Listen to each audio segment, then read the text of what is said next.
الذين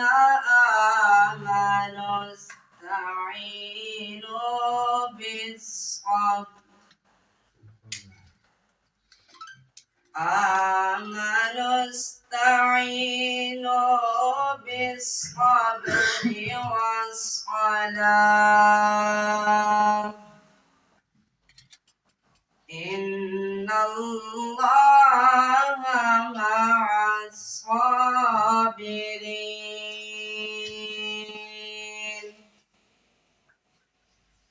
ولا تقولوا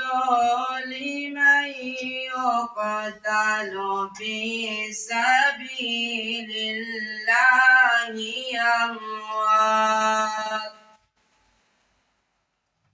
بل أحياء ولكن لا تشعرون